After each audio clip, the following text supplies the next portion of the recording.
Assalamualaikum warahmatullahi wabarakatuh. Saya Kukuh Puji Lestari NPM 1875337, Program Studi Manajemen Informatika, jurusan Ekonomi dan Bisnis Politeknik Negeri Lampung. Di sini saya akan mempresentasikan hasil dari praktik kerja lapang saya di PT Lintas Data Multimedia Wai Halim Bandar Lampung. Berikut saya akan memaparkan sedikit gambaran umum perusahaan PT Lintas Data Multimedia. Baik, di sini saya akan memaparkan sedikit penjelasan tentang gambaran umum perusahaan PT Lintas Data Multimedia. PT Lintas Data Multimedia merupakan perusahaan yang bergerak di bidang jasa internet dan IT solution, berlokasi di Jalan Gunung Galunggung Raya, nomor 13 Perumnas Wai Halim Bandar Lampung. Perusahaan ini didirikan pada tahun 2019 dan disahkan dengan nama PT Lintas Data Multimedia pada Agustus 2019. Jasa yang disediakan oleh Lintas Data ini adalah menyediakan layanan internet untuk para pelanggan, baik yang di daerah kota maupun di desa-desa, memberikan layanan internet terbaik dengan biaya rendah untuk dapat diimplementasikan di masyarakat. PT Lintas Data Multimedia menawarkan beberapa paket seperti paket dedicate, paket bisnis, dan paket home. Paket dedicate adalah paket dengan koneksi internet yang biasanya digunakan untuk bisnis, misalnya untuk perkantoran. Dedicated Internet memiliki bandwidth yang didedikasikan untuk pengguna, di mana koneksi dan performance yang disajikan dapat digunakan oleh setiap pengguna secara penuh. Kemudian untuk paket bisnis, layanan broadband berkualitas ini dikhususkan bagi bisnis kecil maupun besar, dengan beragam pilihan paket yang terjangkau, menyesuaikan kebutuhan internet untuk bisnis dan jaringan berkecepatan ultra yang terpercaya. Yang terakhir adalah paket home. Paket home ini biasa digunakan oleh pelanggan rumahan yang akses jaringannya hanya digunakan sendiri, tidak untuk bisnis atau dijual lagi, sehingga disesuaikan dengan kebutuhan internet yang digunakan. Selanjutnya saya akan menjelaskan tentang tujuan praktik kerja lapang. Untuk tujuan umumnya adalah mempelajari dan meningkatkan pengetahuan dalam bidang informatika, baik yang sudah maupun belum didapatkan sebelumnya di kampus. Untuk tujuan khususnya adalah memperoleh informasi tahapan teknis proses pengerjaan tender, mengkonfigurasi jaringan dengan mikrotik, dan pemasaran jasa pemasangan jaringan yang dikelola oleh PT Lintas Data Multimedia, serta menambah pengalaman dalam bekerja sama pada sebuah tim. Untuk waktu dan tempat PKL, praktik kerja lapang dilaksanakan di PT Lintas Data Multimedia yang beralamatkan di Jalan Gunung Galunggung Raya, nomor 13 Perumnas Wai Halim Bandar Lampung. Praktik kerja lapang ini dimulai dari tanggal 1 Maret 2021 sampai 30 April 2021. Kegiatan praktik kerja lapang ini dilaksanakan dari hari Senin sampai hari Sabtu pukul 09.00 sampai dengan 17.00 waktu Indonesia bagian Barat. Baik, selanjutnya saya akan menjelaskan sedikit tentang apa yang telah saya pelajari di PT Lintas Data Multimedia, yaitu memonitoring traffic gangguan dan troubleshoot. Multi-router traffic grabber digunakan untuk memantau beban traffic pada link jaringan. Setelah jaringan di rumah terpasang mikrotik, maka yang perlu diperhatikan lebih lanjut adalah pemantauan jaringan. Caranya adalah yang pertama, kita lihat pada interface list jaringan. Kita lihat pada gambar di bawah ini. Jika traffic upload dan downloadnya kurang dari 100 Mbps, maka jaringan tersebut adalah jaringan yang tidak stabil. Seperti contohnya untuk yang bagian atas ini adalah bridge VPLS Pesawaran. Kita lihat untuk TX dan RX-nya di sini adalah 0 atau kurang dari 100. Maka jaringan tersebut adalah jaringan yang tidak stabil. Kemudian untuk jika trafficnya adalah lebih dari 100 Mbps, maka jaringan tersebut adalah jaringan yang normal. Seperti untuk core kemiling SFP3 via Greennet, di sini kita lihat untuk downloadnya adalah 173,7 Mbps. Di sini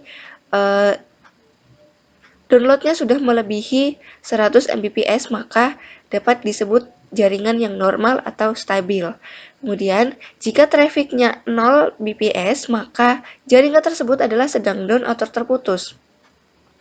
Seperti kita lihat di sini, untuk PPOE Sekda, ini adalah downloadnya 0 dan uploadnya 0, maka jaringan tersebut bisa jadi sedang down atau terputus dan bahkan bisa juga dikatakan tidak digunakan oleh klien. Baik, untuk langkah selanjutnya, kita melihat di queuelist. Pada queuelist ini terdapat tanda dengan warna merah, warna kuning, dan warna hijau. Seperti yang kita lihat pada gambar di bawah ini, tanda-tanda tersebut memiliki arti masing-masing. Untuk yang berwarna hijau seperti ini adalah jaringan yang tidak padat pengguna dan sinyalnya stabil. Kemudian untuk yang berwarna kuning seperti ini adalah traffic yang sedang, tidak terlalu banyak pengguna dan sinyalnya stabil. Untuk yang berwarna merah adalah jaringan dengan padat pengguna atau banyak pemakaian yang hampir melebihi bandwidth yang diberikan. Seperti contoh di jaringan dengan nama Pak Sumardi Neglasari Pagelaran Utara ini, kita lihat untuk bandwidth yang diberikan adalah 3 Mbps. Kemudian kita bisa lihat di sini untuk downloadnya dia sudah hampir melebihi 3 Mbps yaitu 2,9. Maka dari itu jaringan ini bisa dikatakan jaringan yang padat pengguna, maka dari itu berwarna merah. Untuk yang berwarna kuning seperti ini, dia diberikan bandwidth sebesar 3M, yaitu dia tidak terlalu kecil untuk jumlah upload dan downloadnya, dan dia juga tidak terlalu besar dan tidak hampir melebihi bandwidth yang sudah diberikan. Bisa kita lihat di sini, jika memang merah seperti ini berarti memang banyak pengguna dan bisa dikatakan komplain dari pelanggan adalah lemot. Untuk troubleshootnya, jika terjadi gangguan pada jaringan, maka kita cek pada bagian wireless table dan pilih jaringan yang akan kita perbaiki. Kemudian, kita klik dashboard di sini, kita munculkan, kita view bagian memori, CPU, dan uptime. Untuk CPU di sini, jika dia 100%, berarti adalah jaringan ini adalah overload pemakaian. Maka dari itu, untuk troubleshootnya adalah kita bisa restart agar bisa diperbaiki lagi jaringannya. Kemudian untuk uptime, di sini kita lihat 1 hari lebih. Nah, ini uptime-nya adalah jaringan ini sudah hidup berapa lama, seperti itu. Jadi di sini jaringan ini sudah hidup 1 hari lebih.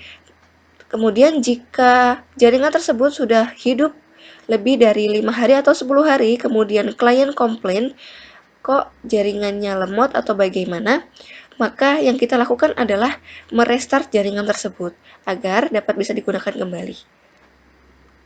Kemudian kita bisa troubleshoot di bagian wireless-nya.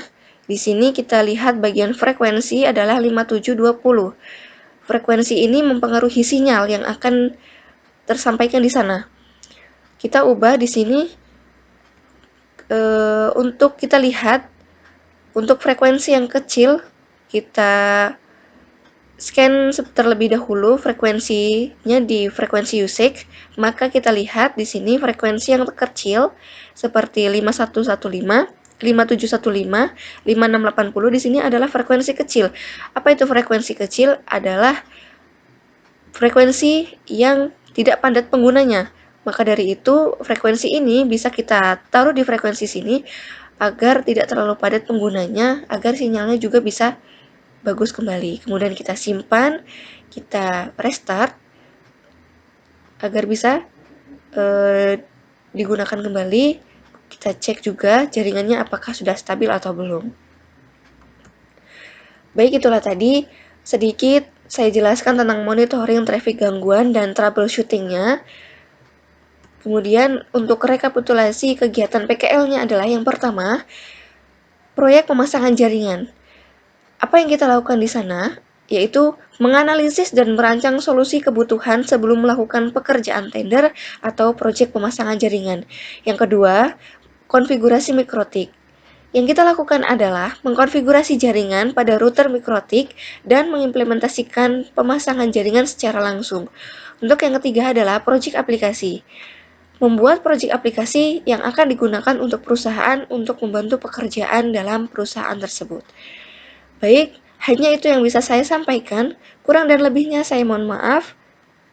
Saya akhiri. Wassalamualaikum warahmatullahi wabarakatuh.